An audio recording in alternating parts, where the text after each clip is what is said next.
Details చూస్తే మాజీ chief secretary Somesh Kumar కు తెలంగాణ సిఐడి పోలీసులు నోటీసులు జారీ చేశారు. వాణిజ్య పన్నుల శాఖ కుంభకోణంలో సిఐడి దర్యాప్తు ముమ్మరం చేసింది. 1400 కోట్ల స్కామ్ జరిగినట్లు సిఐడి అధికారులు ఇప్పటి వరకు గుర్తించారు. వస్తువులు సరఫరా చేయకపోయినా చేసినట్లు బోగస్ ఇన్వాయిస్లు సృష్టించారని, ఫేక్ ఇన్వాయిస్లను సృష్టించి ఐటీసీని క్లెయిమ్ చేసినట్లు వాణిజ్య పన్నుల శాఖ గుర్తించింది. వాణిజ్య పన్నుల శాఖ జాయింట్ కమిషనర్ రవి ఇచ్చిన ఫిర్యాదు మేరకు కేసు నమోదు చేసిన సిఐడి దర్యాప్తు ముందుకు దూసుకుతుంది. మాజీ చీఫ్ సెక్రటరీ సోమేష్ కుమార్ తో పాటు వాణిజ్య పన్నుల శాఖ additional commissioner Kashi Visweswararao, deputy commissioner Sivaram ప్రసాద్లకు సిఐడి నోటీసులు జారీ చేసింది.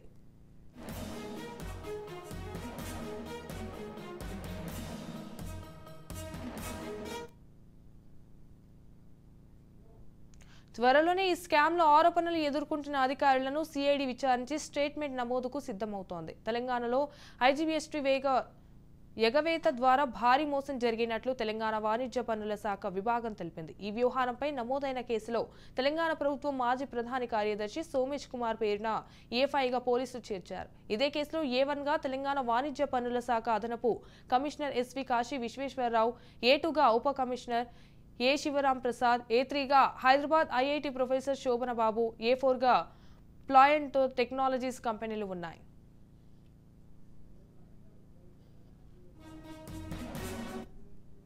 రైట్, ఇక ఇదే అంశానికి సంబంధించి మరిన్ని అప్డేట్స్ మా Telangana bureau chief Mahender Reddy phone ద్వారా అందిస్తారు. మహేందర్, వాణిజ్య పన్నుల శాఖ కుంభకోణంలో దర్యాప్తును సిఐడి ముమ్మరం చేసింది. మరి దీంట్లో 1400 కోట్ల స్కామ్ జరిగినట్లు సిఐడి అధికారులు అయితే గుర్తిస్తారు. ఈ క్రమంలో మాజీ చీఫ్ సెక్రటరీ సోమేష్ కుమార్ కు తెలంగాణ సిఐడి నోటీసులు జారీ చేశారు. మరి వస్తువులు సరఫరా చేయకపోయినా కూడా దాదాపు చేసినట్లుగా బోగస్ ఇన్వాయిస్ అయితే సృష్టించినట్టుగా సోమేష్ కుమార్ పైన ఈ కేసు అయితే ఇచ్చారు. మరి సోమేష్ కుమార్ అంటేనే గతంలో వరుస వివాదాలు, మొత్తం కూడా ఆయన రోజులు ఆ వరుస వివాదాలతోనే సరిపోయింది. మరి ఆ కొత్త గవర్నమెంట్ వచ్చిన తర్వాత వాళ్ళు సోమేష్ కుమార్ ఎక్కువగా ఎందుకంటే ఆయన చేసిన జేహెచ్ఎస్ లో కావచ్చు, మొత్తం అన్ని అంశాల్లో కావచ్చు, ఆయన మొత్తంగా కూడా చేసిన ఘనకార్యాలన్నీ కూడా కోర్టు బయటకు తీస్తారు. సో ఇక ఫేక్ ఇన్వాయిస్ సృష్టించి ఐటీసీని క్లెయిమ్ చేసినట్లు వాణిజ్య పన్నుల శాఖ గుర్తించింది. వాణిజ్య పన్నుల శాఖ జాయింట్ కమిషనర్ రవి ఇచ్చిన ఫిర్యాదు మేరకు కేసు నమోదు చేశారు. మరి మాజీ చీఫ్ సెక్రటరీ సోమేష్ కుమార్ తో పాటు మరో 3 అధికారులకు నోటీసులు ఇచ్చింది సిఐడి. త్వరలో అధికారులను విచారించి స్టేట్మెంట్ కూడా నమోదు చేయనుంది.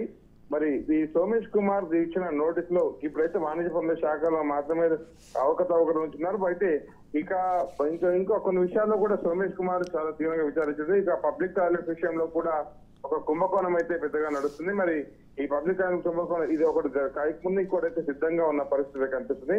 సో ఇప్పటికైతే ఫేక్ ఇన్వాయిస్ లను సృష్టించి ఐటీసీని క్లెయిమ్ చేసినట్లు అయితే వాణిజ్య శాఖ అయితే గుర్తించింది. అలాగే మరి గతంలో ప్రభుత్వ అండదండలు చూసుకొని, ముఖ్యంగా కేటీఆర్ అండదండలతో మున్సిపల్ శాఖ ఉండేవారు, ఆయన అండలు చూసుకొని ఇటు సోమేష్ కుమార్ అయితే చాలా వరకు ఇలాంటి పనులు అయితే చాలా చేశాడని కాంగ్రెస్ పార్టీ చాలా వరకు కూడా ఆరోపించింది. మరి ఇప్పుడు ఒక్కొక్కటిగా అధిక ఆధారాలతో పాటు బయటపడుతున్న పరిస్థితి కనిపిస్తుంది. Right, thank you for the updates Mahender Reddy.